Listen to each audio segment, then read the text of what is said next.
Assalamualaikum, selamat pagi.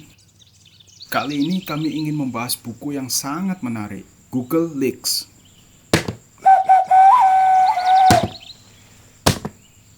Kita tahu Google menjadi bagian dari kehidupan modern kita. Sering kita menggunakannya untuk mencari berita, pengetahuan, foto, gambar, juga video di internet, bahkan berkirim email. Hebatnya, Google menggratiskan sebagian besar layanannya. Mulia sekali perusahaan ini, bukan? Bukan. Setidaknya menurut Zach Voorhees, mantan karyawan Google dalam buku ini, Google tidak semulia itu. Waduh, ada apa ini? Suatu pagi pada November 2016, Voorhees masuk kantor Google di San Bruno, California seperti biasa. Yang berbeda dari biasanya, aura muram menyambutnya. Beberapa karyawan menangis. Ada pula yang mengambil cuti. Semua ini hanya karena Donald Trump baru terpilih menjadi Presiden Amerika Serikat. Sungguh aneh di mata Voorhees.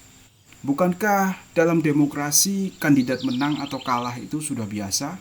Suka atau tidak, kita cukup menerimanya dan melanjutkan hidup. Harusnya sesederhana itu. Tapi tidak dengan orang-orang Google hari itu. Ketika mengikuti rapat mingguan yang disiarkan langsung dari kantor pusat Google di Mountain View, California, Voorhees makin sadar situasi ini lebih serius dari dugaannya. Banyak karyawan Google yang mengenakan topi perusahaan dengan baling-baling kecil di atasnya. Biasanya topi ini untuk memicu kreativitas atau lucu-lucuan.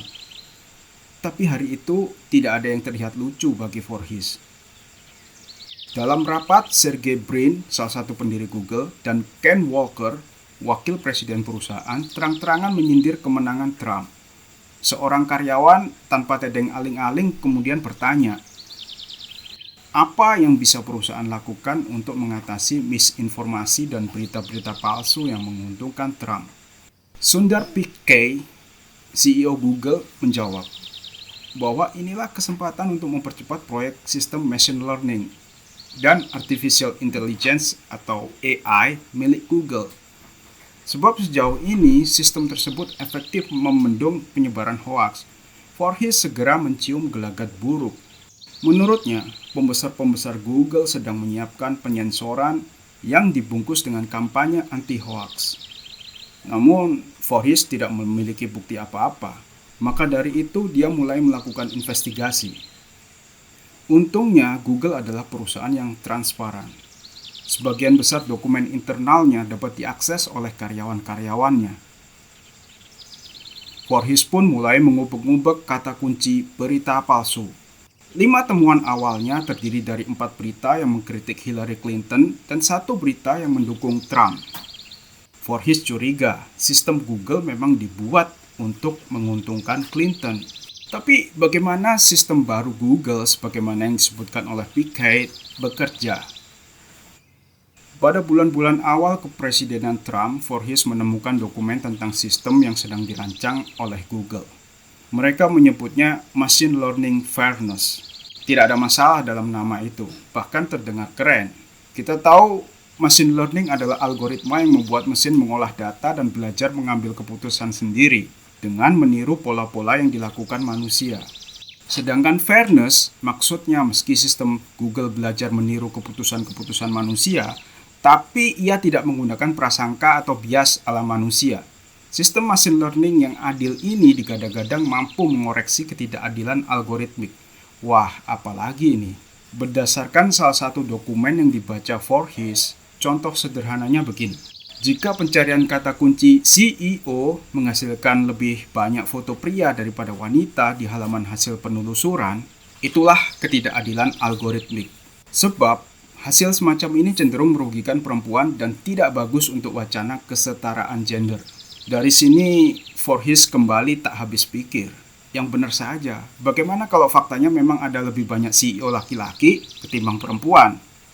Namun, itulah yang direncanakan Google. Mereka ingin menampilkan apa yang seharusnya, bukan apa yang sebenarnya. Jika kenyataan di lapangan tidak sesuai dengan idealisme versi Google ini, hasil pencarian itu akan dianggap sebagai ketidakadilan algoritmik yang perlu dikoreksi.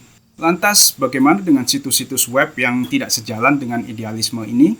Bisa jadi peringkat mereka di halaman hasil pencarian Google akan diturunkan. Menurut temuan Voorhees yang lain, Google bahkan berencana membentuk tim evaluator yang bekerja bersama AI dengan tugas menilai kredibilitas berbagai situs web. Sebagai orang teknis, Voorhees berpendapat hal seperti ini sebaiknya diserahkan kepada mesin. Sungguh, dia tidak yakin tim manusia dapat netral dan berimbang. Ini sangat mengkhawatirkan. Suatu malam 31 Mei 2017, Donald Trump mencuit Twitter, "Despite the constant negative press, Covfefe." Apa artinya Covfefe? Tak seorang pun tahu. Namun berkat Google Translate, jawaban itu mudah ditemukan. Menurut aplikasi itu, ternyata Covfefe adalah kosakata Arab yang berarti kami akan berdiri. Jadi terjemahan dari cuitan Trump, terlepas dari pers yang terus-terusan negatif, kami akan berdiri. Oh, begitu maksudnya. Sayangnya, masalah tidak berhenti di sana. Liam Schleck, seorang wartawan New York Times, tidak percaya Trump sengaja menggunakan istilah Arab, sebab dia pernah berjanji untuk melarang Muslim di Amerika Serikat. Terlebih, dia tidak pernah mengaku mengucapkan istilah Arab. Lagi pula, seorang profesor bahasa Arab mengklaim bahwa kata Covfefe sebenarnya tidak punya arti apa-apa. Google memanfaatkan situasi ini. Dari dokumen internal perusahaan, Voorhees tahu ada karyawan yang memutuskan untuk mengubah terjemahan asli sistem sambil mengerjai Trump. Yang terjadi berikutnya, istilah Covfefe tidak lagi diterjemahkan sebagai kami akan berdiri. Saat kata itu dimasukkan, Google Translate jadi menunjukkan emoji seseorang yang mengangkat bahu seperti kebingungan. Kata Covfefe tidak lagi dideteksi sebagai bahasa Arab di Google Translate. Cuitan Trump pun menjadi tidak bermakna di mata publik. Kasus Covfefe ini hanya salah satu dari sekian banyak permainan Google yang diangkat ke permukaan oleh Voorhees dalam buku Google Leaks. Bacalah buku ini untuk memberi sudut pandang lain tentang perusahaan Google. Di sini banyak dipaparkan kekecewaan Zach Voorhees terhadap pergeseran Google dari perusahaan teknologi yang netral menjadi berpihak secara politik, terutama setelah terpilihnya Donald Trump. Misalnya, Google tidak akan ragu memasukkan situs web yang tidak sesuai dengan nilai-nilainya ke dalam daftar hitam dan mengategorikan pendapat-pendapat yang berbeda sebagai hoax. Voorhees juga melengkapi buku ini dengan dokumen-dokumen sebagai bukti tudingan-tudingannya sehingga pembaca dapat menyimpulkan sendiri.